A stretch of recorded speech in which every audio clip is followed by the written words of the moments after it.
ನೋಡಿ, ಆ ಕಲ್ಲು ತೂರಾಟ ಮಾಡಿದ್ದವರೆಲ್ಲ RSSನವರು ಮತ್ತು BJPಯವರು ಅಂತ ವಕ್ತಾರ ಲಕ್ಷ್ಮಣ್ ಅವತ್ತೊಂದು ಆರೋಪ ಮಾಡಿದರು. ಅದಕ್ಕೆ ಈಗ ಮೈಸೂರು ನಗರ BJP ಜಿಲ್ಲಾಧ್ಯಕ್ಷ ನಾಗೇಂದ್ರ ಸ್ಪಷ್ಟನೆ ಕೊಟ್ಟಿದ್ದಾರೆ. ಸುರೇಶ್ಗೂ BJPಗೂ ಸಂಬಂಧವೇ ಇಲ್ಲ, ಅವ್ರು ಯಾರು ಅಂತಲೂ ನಮಗೆ ಗೊತ್ತಿಲ್ಲ.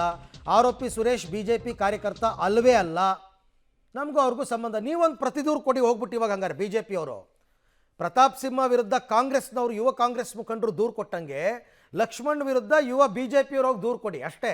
ದೂರು ಪ್ರತಿದೂರು.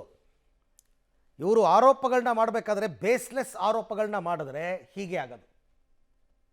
ಈ ಬಗ್ಗೆ ಮತ್ತಷ್ಟು ಮಾಹಿತಿ ನನ್ನ ಕೊಲೀಗ್ KP ನಾಗರಾಜ್ ಅವರಿಂದ ಪಡ್ಕೊಳ್ಳೋಣ. KP, ಈಗ ಪ್ರತಾಪ್ ಸಿಂಹ ವಿರುದ್ಧ ದೂರು ದಾಖಲಾಗಿದೆ, ಅವರೇನೋ ಸ್ಟೇಟ್ಮೆಂಟ್ ಕೊಟ್ಟರು ಅಂತ. ಈಗ ಲಕ್ಷ್ಮಣ್ಣು ಅದೇ ರೀತಿ ಆರೋಪಿ ಸ್ಥಾನದಲ್ಲಿ ನಿಲ್ತಾರೆ. ಹಾಗಾದರೆ ಅವರೆಲ್ಲರೂ ಕೂಡ RSSನವರು ಮುಖ ಮುಚ್ಕೊಂಡು ಬಂದಿದ್ರು ಅಂತ ಅಂದ್ಬಿಟ್ಟು. ಸೊ ಹಾಗಾಗಿ ಇವರು ಅದಕ್ಕೇನಾದ್ರು ದೂರು ಕೊಡ್ತಾರಾ? ಏನೀಗ ನಾಗೇಂದ್ರ ಅವ್ರ ಸ್ಪಷ್ಟನೆ ಏನು ಅಂತ? ಅಲ್ಲ, ಈಗಾಗಲೇ ಅದಕ್ಕೆ ಸಂಬಂಧಪಟ್ಟಂತೆ ಲಕ್ಷ್ಮಣ್ ಅವರ ಹೇಳಿಕೆಗಳಿಗೆ ಸಂಬಂಧಪಟ್ಟಂತೆ ಮಂಡ್ಯ ಭಾಗದಲ್ಲಿ ಮತ್ತು ಮೈಸೂರಿನಲ್ಲೂ ಕೂಡ ದೂರು ದಾಖಲಾಗಿರುವಂತದ್ದು. ಆದ್ರೆ ಅವೇನು ಕೂಡ FIR ಆಗಿಲ್ಲ. ಆದ್ರೆ ಇದೊಂದು ರೀತಿಯಾಗಿ ಪೊಲಿಟಿಸೈಸ್ ಆಗಿ ಹೋಗ್ಬಿಟ್ಟಿದೆ ಅರವಿಂದ್.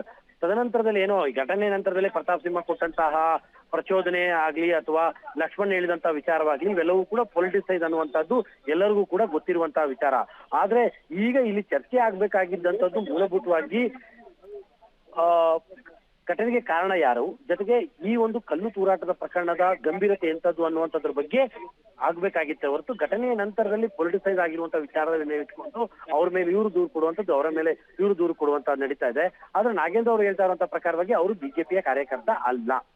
BJP ಕಾರ್ಯಕರ್ತ ಅನ್ನೋದನ್ನ ನೀವು ಪ್ರೂವ್ ಮಾಡಿದ್ರೆ ನಾನು ರಾಜಕಾರಣನೇ ಬಿಟ್ಬಿಡೋಣ, ಜೊತೆಗೆ ನೀವು ಅವರ ವಕ್ತಾರಕ್ಕೆ ಬಿಡ್ತೀರಾ ಅನ್ನುವಂತ ರೀತಿಯಂತ ಸವಾಲಿನ ರೂಪದ ಹೇಳಿಕೆಯನ್ನ ಇವತ್ತು ನೀಡಿರುವಂತದ್ದು. ಒಟ್ಟಾರೆ ಉದಯಗಿರಿ ಪ್ರಕರಣ BJP ವರ್ಸಸ್ ಕಾಂಗ್ರೆಸ್ ಆಗಿ 3 ದಿನವೇ ಆಗೋಗಿದೆ. ರೈಟ್, ಥ್ಯಾಂಕ್ ಯು KP ತಮ್ಮೆಲ್ಲ ಮಾಹಿತಿಗೆ. ಸಹಜವಾಗಿ ಈ ಥರದ ಗಲಾಟೆಗಳಾದಾಗ ಯಾವಾಗಲೂ ಕಾಂಗ್ರೆಸ್ ವರ್ಸಸ್ BJP ಅನ್ನೋ ರೀತಿಯಲ್ಲಿ ಆಗುತ್ತೆ.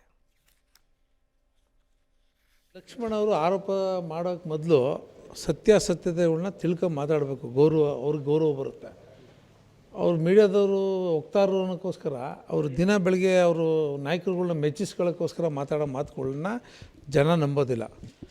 ಅವ್ರು ಹೇಳ್ತಾರೆ RSS ಅವರು ಅಂತೇಳಿ. ಅವ್ರೇನಾದ್ರು ಪ್ರೂವ್ ಮಾಡಿಬಿಟ್ರೆ ನಾನು 31 ವರ್ಷ ನಾನು ರಾಜಕೀಯ 33 ವರ್ಷ ಆಯ್ತು, 34 ವರ್ಷ ಆಯ್ತು ನಮ್ಮ ರಾಜಕೀಯಕ್ಕೆ ಬಂದು. ನಾನು ರಾಜಕೀಯ ನಿವೃತ್ತಿ ತಗೋತೀನಿ. ಹಂಗೇನಾದರೂ RSS ಅವ್ರ ಕೈವಾಡ ಇಲ್ಲ ಅಂದರೆ ಲಕ್ಷ್ಮಣ್ ನಿವೃತ್ತಿ ತಗೋತಾನೆ ಕೇಳಿ.